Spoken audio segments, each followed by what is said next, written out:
All right, so we are at our Courtyard Retreat Project where we are just wrapping up the demolition phase of this project. The demo phase has really uncovered everything about this house, every detail down to the bones, any unexpected uncoverings, and a lot more information for our client and our design team to chew on that has now made our scope significantly bigger and also is going to allow that final product to be significantly better. So when the demolition phase is done carelessly and it's treated like true demolition of a house rather than discovery demo or what we like to call selective demo, a lot of items that shouldn't be damaged in the process get damaged and then have to be replaced. Once again, it costs time and money for the client when that happens. So when we demo items, we are very selective on how we do it and who we let do it. Here on this project, our labor team with JM Construction comes in and day by day takes portions of the house back, let us look back behind it, make sure we're doing the right thing and protecting the bones of the house during demo so we're not making any costly mistakes down the road.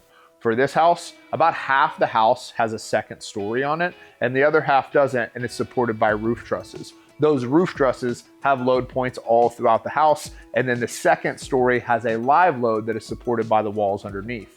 For this house, for example, when we open up the concept from the kitchen to the living and the dining area, we have to remove two large walls. Those walls should sit directly on top of structural grade beams and then carry an entire live load above as well as the roof load of it. One of the big mistakes that can be made if you don't know what you're doing is not putting in temporary walls where you're removing the old walls. Because if you remove the old wall and just hope it's gonna stay until you bring in your new overhead beam, it's probably not going to, and it's definitely gonna cause damage to the existing structure overhead that's gonna cost the client time and money in the long run. So one of the items that we were specifically keeping a really close eye on in this house was how the roof loads were supported all throughout demo. As mentioned earlier, we had temporary walls supporting portions of the house. However, when we started demoing ceilings and the rest of it, we had to make sure that all the roof trusses that span the large portions of the home were still accurately supported, so we saw no sagging in the roof or in the interior ceiling. So some of the items that we uncovered during demolition here had huge impacts on what we are going to be doing on this house. Number one was a lot of damage from what we had expected with some of the waterproofing issues on the outside envelope of the house. A second one was kind of a more significant issue when it comes to opening up the main layout of the house, is that some of the structural beams were not exactly where they were supposed to be. So where we were coming in with a new beam to open up the kitchen wall, it has to sit on a structural beam of 24 inches deep of concrete.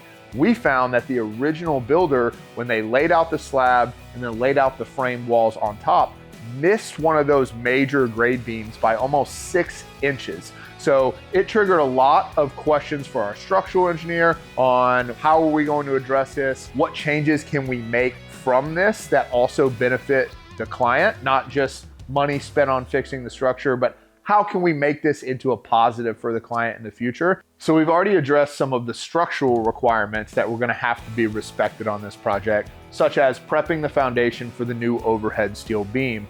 But some of the additional framing requirements also required adjustments, such as how we were gonna be furring out our fireplace for our new isocurn fireplace. Also, we found that when we pulled back part of the roof and when we pulled back the drywall off the old fireplace, it had a clay flue with a box that just wasn't substantial enough for this remodel. So when we demoed that, we uncovered even more interesting items, like a wall that is solid stone, that's just stacked stone with its mortar and no sheathing on the inside. So there is nothing supporting the inside of the wall of our fireplace flue without us coming in and making changes to it. So one of the things that confirmed what we expected about this house was some of the specific areas that we knew moisture was getting into the home. One of the things that surprised us was the shape that the rest of the house's framing was in. For the loose details of the exterior envelope, most of the house was still in really good shape at the frame stage and allowed us to push forward with this remodel without having to address a ton of exterior wall structural damage. The client has made a lot of decisions on how we can future-proof this house, right? With new wiring, new HVAC ducting, and I think one of the more important things is new spray foam insulation throughout the house. We're gonna create a much tighter envelope for this house. It's gonna perform much better for years to come for our client, and overall basically give them a brand new house with the exception of just the exterior shell. So because the client and our design team opted to change the drywall to a smooth texture, it allowed us to pull off the drywall, and actually is a time saver and a money saver for the client, but also allows us to basically take the house and make it brand new. New wiring, address any plumbing issues, and then come back in, and instead of having batt insulation in the walls that's almost 40 years old, we're now gonna be able to use an open cell spray foam and make the whole house operate a lot smoother for our client. So it's always a great sign when demolition phase does not derail a project by either putting it on pause or causing massive delays. Here, ever since we've started demolition, it's been a pretty smooth transition.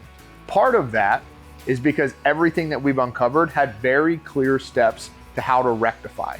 The second portion is we got really quick answers from our client. Our client was decisive, they knew what they wanted out of the final product, and they knew bringing this house's level of quality up was of utmost importance to them.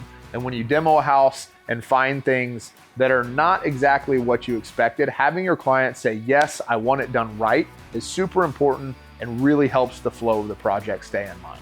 So after demo, we're now addressing the portion of the project that's critical of what comes next. On this house specifically, we're gonna be making some framing adjustments. We're gonna be running all new wiring through the house, cleaning up some of the HVAC system overhead, and more importantly, giving the entire exterior a whole new life. New sheathing, new siding, new fascia and soffit, and all new paint and roof.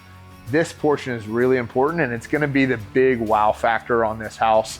Even though the inside is not quite done, this next phase will be the one where most of the work feels like it is really pushing towards the end goal.